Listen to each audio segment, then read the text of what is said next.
Hey friends, you're watching BrainStorm Acres. I'm Henry. I'm down here in the studio today. Irene came down earlier and started the fire up in the stove.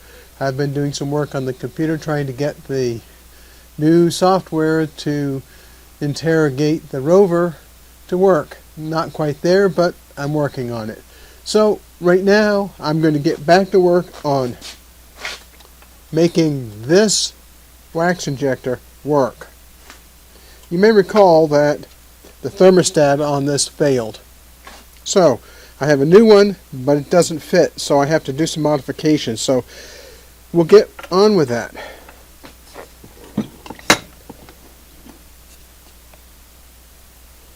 I need a small flathead screwdriver. I'll go see if I can find one. Well, I'm not sure that this screwdriver is going to fit in there, and it won't. I'll see if I have something smaller. Nothing here. Let's see if this one fits.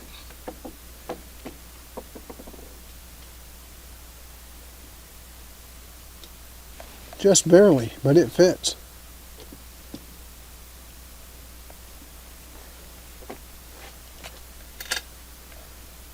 You know, sometimes these universal screwdrivers that have a stack of bits are a pain to deal with, but today it's working out just fine. There's a little set screw in here that's holding this knob in place. That's off. Now see how this comes apart.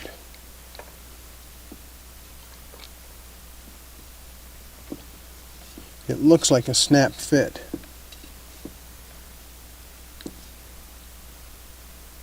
It's going to be a little difficult to get out because there's no room between the thermostat and the wax pot. Well, it looks like that wax pot has to come off completely so I can pull this out. So I'm going to turn you off and bring you back when I have this apart.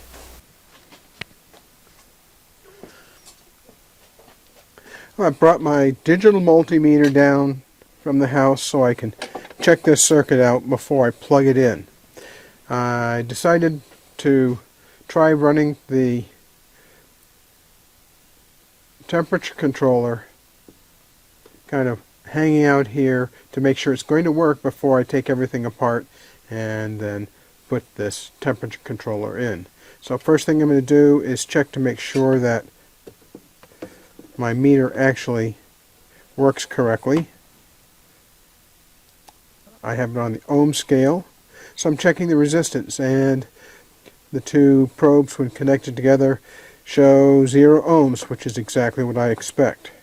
Now I'm going to check the ground. The ground is a very important aspect of this machine because you're going to be in close contact with it the entire time you're using it. So I'm connecting to the ground, which is the round plug, part of the plug, here. Now I'm going to probe the wax pot itself, and that says there's no ohms there.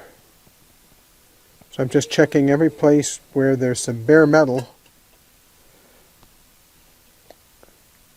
Now this piece right here is insulated. Not sure why, but I'll check that once I turn it on. Oh, there we go. So all these pieces are in fact grounded. That's great news. Now I'm going to check to see what happens with the resistance of this temperature controller when I move the dial.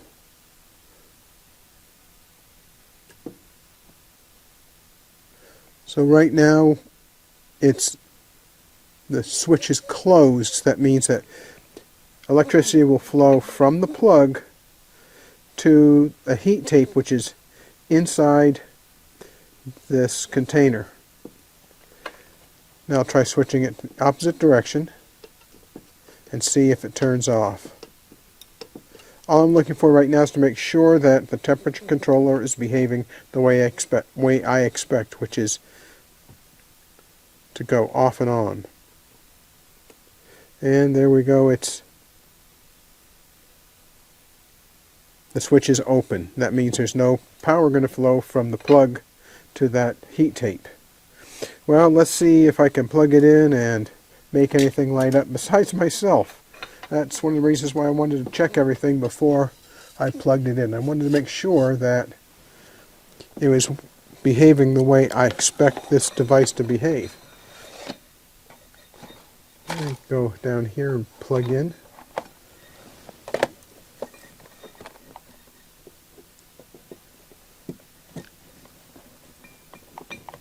Okay, let's try turning it on, see if I blow a fuse. It just turned on. I'll check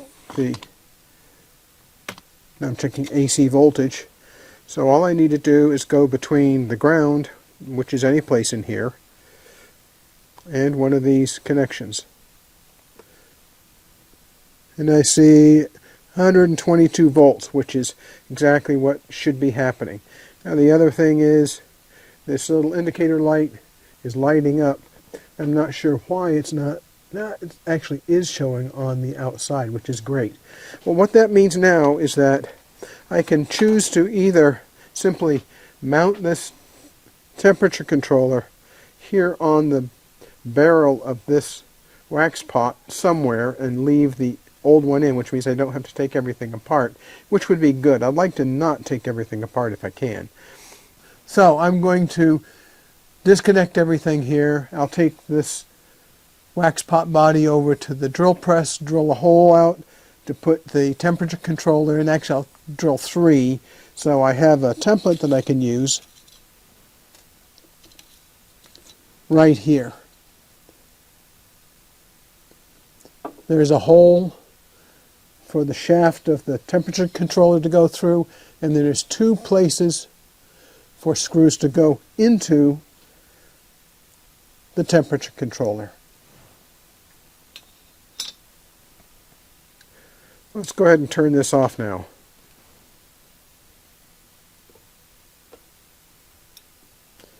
I just heard it go off, the light went off. Let's check to see if there's any voltage again.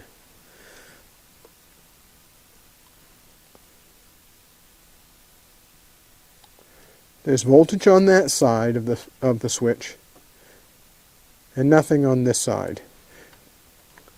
Well, that tells me that this side right here is the one that is connected directly to the power cord.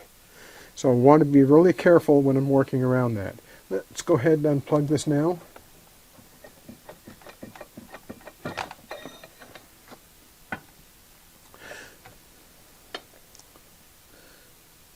Now we're ready to go drill some holes. I'll bring you back when I'm done.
Now I need to go drill some holes.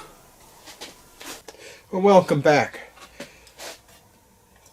I've tried putting this new temperature controller in the shell of this wax injector several different times, and there's a big problem. The old temperature controller was thinner and a little shorter. This one is too big, so I've made a plate that I'm going to be attaching to this wax injector. It has to be bent here and here and here and here. So I'll be putting this together. 2 screws to hold it in. The holes for the screws were drilled exactly so that these screws could go back in.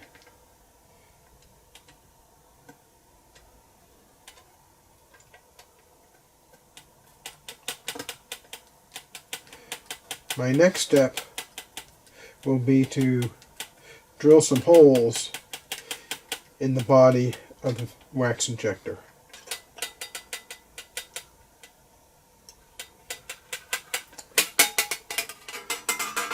So